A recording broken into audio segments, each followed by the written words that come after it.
On est en 2013, et alors que l'ami Matthew Vaughn est en pleine négociation pour réaliser X-Men Day of Future Past, il boit un coup avec son copain Mark Millar. Mark Millar, c'est le scénariste de Kick-Ass, que Matthew Vaughn a déjà adapté au cinéma avec un certain succès, et là, du coup, les deux hommes, ils se plaignent de la mode des blockbusters actuels de tout rendre hyper sombre. Les films des super-héros, les films d'action, tout est hyper sombre, même les films d'espionnage sont devenus sombres. Et ça les saoule un peu, eux, ils rêvent de réaliser un film d'espionnage fun, un film drôle, un film généreux, un film qui serait rempli d'action en fait, et ensemble, du coup ils vont décider d'adapter un autre comics scénarisé par Mark Millar, Kingsman. Just cut the fucking move, please! Hey, it's Kingsman worth dying for.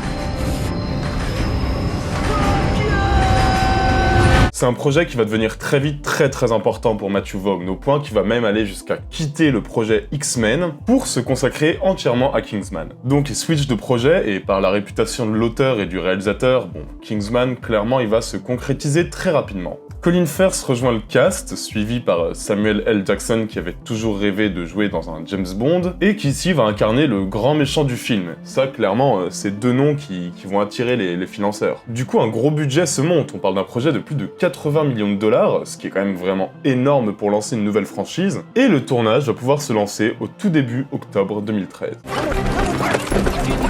Come on! I'm not coming last because of you. Bon alors Kingsman étant un film typiquement british, on ne peut plus anglais, la quasi-totalité du tournage se déroule bien sûr à Londres. Et tout début 2015, le film est prêt à sortir, en avant-première, bien aidé par une sacrée campagne marketing. D'ailleurs pour l'anecdote, il y avait une idée assez géniale où en fait il y avait un teaser qui concentrait tous les interprètes de James Bond depuis le début, donc Sean Connery, Daniel Craig, etc., qui se retrouvaient et qui parlaient de la nécessité d'avoir un nouveau héros du film d'espionnage. Ce teaser il a été annulé à la dernière minute, c'est dommage, mais je trouve l'idée complètement géniale et hyper dans l'esprit du film en fait. Mais bon, il y aura quand même une sacrée belle petite vague Kingsman, vous inquiétez pas. 415 millions de dollars au box-office, des critiques plutôt positives, clairement Kingsman va quand même être un succès assez indéniable. Pretty dog. What's his name? JB. As in James Bond? No. Jason Bourne? No. Jack Bauer. Oh! Et on comprend, parce qu'au fond, franchement, quand on regarde Kingsman, la promesse, elle est tenue, Un film d'espionnage complètement barré, parfois assez gore, hyper exubérant. Bon, clairement, Kingsman est clairement généreux, et en reprenant la recette Kick-Ass, le réalisateur livre un divertissement qui est très respectueux de son public, ce qui est déjà pas mal, Bon, alors moi, j'ai parfois trouvé ça un petit peu too much, parfois même dans la mise en scène de l'action, dans la volonté de toujours tout dédramatiser en permanence avec quelques vannes. Je trouve qu'il y a un côté regarde comme je suis hyper cool qui est parfois un peu envahissant, mais clairement c'est le jeu et ça gâche pas du tout un visionnage qui reste hyper plaisant.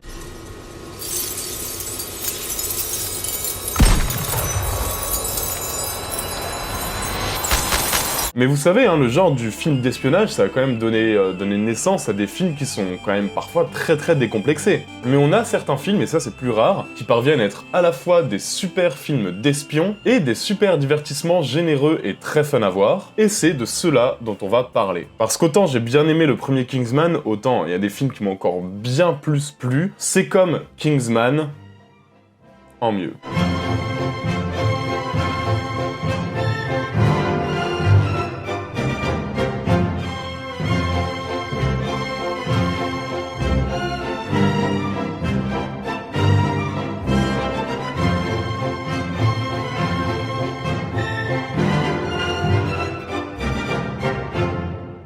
Mais juste avant de vous parler de ces grands films à la Kingsman, je dois vous annoncer que cette vidéo est sponsorisée par YFood. YFood, c'est des produits idéaux en cas de petite faim ou pour avoir un repas rapide et équilibré. Ça se présente sous forme de bouteilles avec plein de goûts différents, genre là vous allez avoir chocolat, café glacé, vanille, banane, noix de coco, et ils ont eu la gentillesse de m'envoyer une bouteille d'un goût incroyable qui est caramel salé, qui est juste excellent. Mais attends, caramel salé, vous allez me dire, ça doit être hyper fat.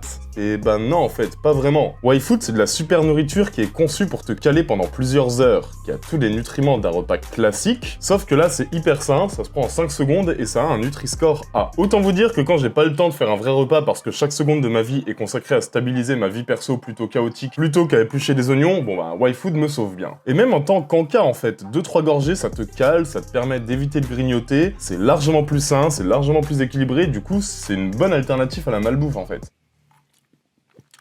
Ce caramel est plus salé que tous les commentaires des rageux sur la vidéo Vaincre ou Mourir. Merci beaucoup à YFood qui soutiennent la chaîne depuis hyper longtemps et qui est un super sponsor qui a aussi des super produits. Grâce au code Intercut YouTube et au lien qui est dans la description, bah vous avez 10% offert sur le pack caramel salé que vraiment je vous conseille, c'est une dinguerie. Merci beaucoup à YFood, nous on se replonge dans la vidéo. Bon, je vais commencer direct avec le film qui va direct vous sembler le plus évident. En tout cas, c'est le plus connu de cette sélection, je pense. Promis, on ira vers du plus obscur après, mais celui-là, clairement, je pouvais pas ne pas le citer. Vous savez que Kingsman, et même, allez, clairement le cinéma de Matthew Vaughn en entier, doit beaucoup au cinéma de Guy Ritchie. Mais ça tombe bien, parce que Guy Ritchie, il a lui-même réalisé un film d'espionnage décomplexé hyper fun qui s'appelle The Man from U.N.C.L.E. Alors, le film se passe au début des années 60, donc voilà, c'est la bonne grosse guerre froide, et on va suivre un agent de la CIA, Henry Cavill, qui va devoir collaborer avec un mec du KGB pour arrêter des criminels qui veulent détruire le monde. Bon, à partir de là, on est parti sur une course contre la montre, avec un concentré d'action infini ponctué par des vannes qui sont liées autant aux personnages qu'aux situations ubuesques qu'ils vont rencontrer. Et tout y est, hein, les deux mecs que tout oppose qui doivent bosser ensemble, la rivalité USA-URSS qui est source de vannes, les méchants criminels, de l'humour, du fun. Les gars, clairement, on est sur la même recette que Kingsman. He's trying to stop the car. Why don't you take a shot at him? Somehow, it just doesn't seem like the right thing to do. Et j'ai presque envie de dire qu'on a encore plus l'impression que Guy Ritchie adapte un comics. Parce qu'en fait, bon, ça, on sait qu'il est plutôt connu pour ça, il va te bombarder d'effets over the top. Entre ralentis exacerbés, split screen hyper léchés, en passant par des zooms de ouf, des travelling hyper rapides. Je dirais qu'on est même plus proche de ce que Vaughn faisait avec Kick-Ass que ce qu'il fait avec Kingsman. Et ça marche parfaitement, parce que le film assume un second degré permanent tout en prenant au sérieux son histoire. Les situations, elles sont folles, elles s'enchaînent à toute vitesse. Vraiment, pour ce film, par contre, les gars, le rythme, c'est quelque chose. Hein. C'est vraiment impossible de s'ennuyer. Guy Ritchie, il va te lâcher sur des montagnes russes et il peut compter sur un casting qui s'éclate et ça se sent, quoi. Did you deactivate alarm? Model 7010 doesn't have an alarm. Loving your work, cowboy. Henry Cavill est excellent, comme souvent j'ai envie de dire, et même en dehors de lui, hein, l'énergie du trio d'acteurs est aussi communicative que celle de leur réal, j'ai envie de dire. Faut se dire que dans ce film, tout est cool en fait. La photographie qui parvient à être parfois élégante, parfois tape à l'œil, mais c'est cohérent avec le bordel ambiant, l'action qui est hyper bien mise en scène et qui ne s'arrête jamais, l'humour pas très subtil mais efficace, non franchement, The Man from U.N.C.L.E. c'est quelque chose, hein. Et clairement, c'est quelque chose même si le style de Guy Ritchie vous embête. Moi, de temps en temps, ça m'arrive d'être parfois saoulé par ce gars, hein. Et si le style de Guy Ritchie a tendance à vite vous gonfler, comme parfois moi ça m'arrive, je pense qu'ici vous allez pas ressentir ça, parce qu'ici on a plutôt l'impression de voir un gamin qui s'amuse, quoi. Un gamin qui s'efforce de nous donner le film d'espionnage le plus fun possible, et clairement ça a bien marché sur moi. Alors si Kingsman vous plaît, les gars, je pense que vous allez adorer The Man from U.N.C.L.E. What do you think we should do? We have to get to that island. What should we do about him? Ok les amis, on a parlé du film le plus connu, maintenant je vais vous parler d'un autre film d'espionnage, britannique cette fois pour rester dans Kingsman, et sacrément britannique les gars, c'est clairement le film le plus british du monde, qui est sorti dans les années 70 et qui a eu un petit impact franchement, en tout cas qui a eu je pense un impact sur Kingsman, c'est un super petit plaisir qui s'appelle, attention à la prononciation, Ipcress. Ça s'écrit Ipcress, donc clairement la première personne qui fait la blague c'est Valère Ipcress. Insultez-le en commentaire s'il vous plaît. Avec ce film, on va suivre Harry, alias le jeune Michael Caine, qui est le cliché de l'espion british, qui est le cliché des services secrets britanniques, et qui va enquêter sur l'enlèvement d'un scientifique hyper prestigieux. Cet enlèvement, bon, ça va l'amener ensuite, vous vous en doutez, dans une affaire qui est évidemment hyper vaste et bien plus dangereuse. Et bon, il faut savoir qu'on est sur un film extrêmement typé fin des années 60, un film qui se permet beaucoup de choses, notamment une sorte d'humour étrange et un sentiment de liberté dans sa mise en scène qui, franchement, moi, m'a beaucoup surpris.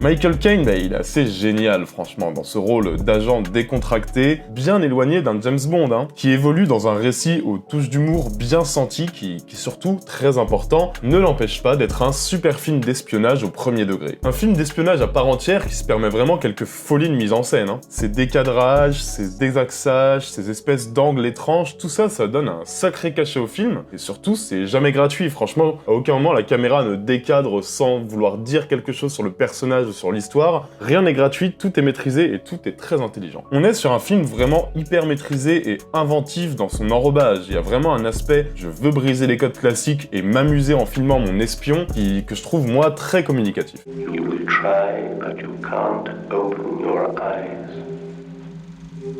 You have forgotten the Ipcress noise. You have forgotten the Ipcress file.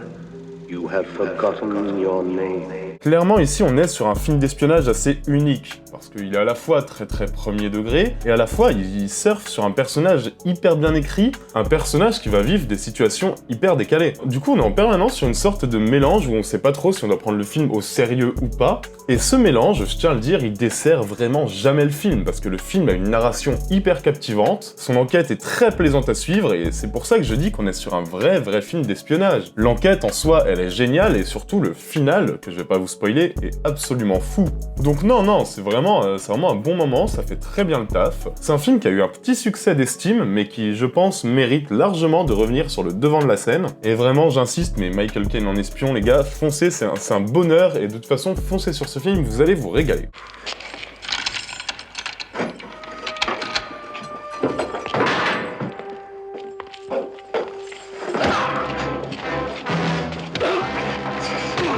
Ok, j'ai encore 2 films pour vous, cette fois je vous propose qu'on aille faire un tour du côté de nos potes coréens, avec un film complètement dingue qui lorgne vers le thriller, le film d'espionnage, la comédie particulièrement chaotique d'ailleurs. C'est un film que j'adore, un film qui s'appelle The President Last Bang. Alors, ça se passe en 1979, à Séoul, à l'occasion d'un dîner privé entre le président de la République et ses plus proches collaborateurs. Donc on a un grand moment de lèche, tous les collaborateurs veulent lui plaire, etc., comme d'hab. Mais parmi eux, le directeur de la CIA coréenne, qui se prépare à assassiner le président. J'en dis pas plus, mais sachez clairement qu'on est sur un récit dingue, un récit mis en scène avec une générosité sans nom, un récit très stylisé, certes, clairement comme Kingsman, mais à l'atmosphère encore plus forte. Parce que là, vraiment, c'est le chaos, c'est l'apocalypse, aucun personnage ne contrôle rien, et c'est juste jouissif à voir. 가만 있어, 손 내려, 손. 야, 영훈아, 너 아무것도 아니야, 응? 아무것도 아니야. 가만 있어. 이거 뭐야? 손 안 내려, 손. 너 왜 이래? 야. Des musiques dingo, des acteurs qui jouent la panique et l'urgence à la perfection, un rythme effréné, des vraies séquences de tension entrecoupées d'un bordel qui pousse clairement à rire, hein, tellement c'est too much. Non, clairement, les Coréens ont fait très fort avec ce film et moi je l'aime beaucoup. Et c'est violent, c'est brut, c'est du cinéma qui me plaît quoi, et ça se permet même un petit propos virulent et plutôt grinçant sur la politique, sans que ça devienne envahissant, hein, vraiment, sans que ça soit le message principal du film. Clairement, j'aime beaucoup, c'est pas un film hystérique dans le mauvais sens du terme, mais c'est un film qui parle de l'urgence, et c'est un film qui est très divertissant, qui vous changera un peu du cinéma américain. Franchement, si vous avez l'occasion de le voir, foncez sur ce film, pareil, vous allez avoir un super moment. 가만 있어, 손 내려, 손. 야, 영훈아, 너 아무것도 아니야, 응? 아무것도 아니야. 가만 있어. 이거 뭐야? 손 안 내려, 손. 너 왜 이래? 야.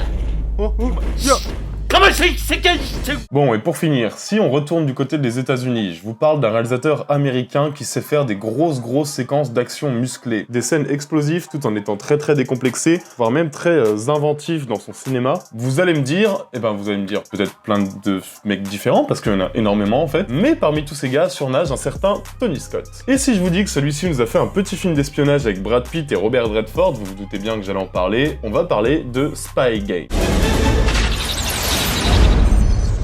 Bon, les gars, ce qui vous plaît dans Kingsman, c'est l'action, et ben là, les mecs, vous allez vous régaler. Parce que vous allez plonger vraiment dans un sacré tourbillon, hein, les mecs. Hein. Là, on est sur un film d'espionnage ultra moderne et ultra dynamique, où Robert Redford tente de sauver Brad Pitt des Chinois contre l'avis de la CIA. Je résume en gros, mais c'est à peu près ça. Et ce qui est fort avec Tony Scott, c'est qu'il va filmer chaque scène comme si c'était une fusillade, quoi. Je veux dire, il y a un surdécoupage permanent, un surdécoupage qui va t'amener à une tension folle, et clairement, oui, Spy Game, c'est un film extrêmement tendu. Hein.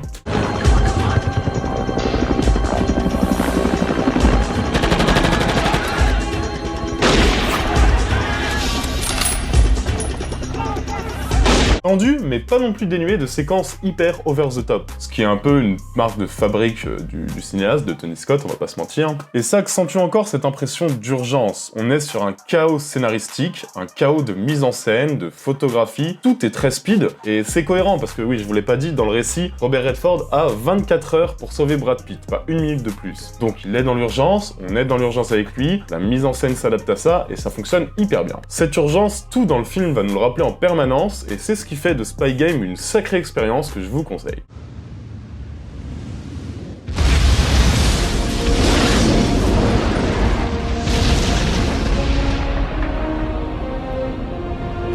Ok, j'espère que cette vidéo vous aura plu. Comme d'habitude, c'est vous qui allez choisir le thème de la prochaine vidéo. Et je crois bien, si je ne m'abuse, que mercredi prochain sort un Ant-Man. Du coup, je vous propose de parler de gros blockbusters des années 80, hyper sympa avec des gens qui rétrécissent et qui grandissent, un peu plus méconnus. C'est comme Ant-Man en mieux. Ou alors, je vous propose, c'est comme 2001, l'Odyssée de l'espace en moins bien. I'm sorry, Dave.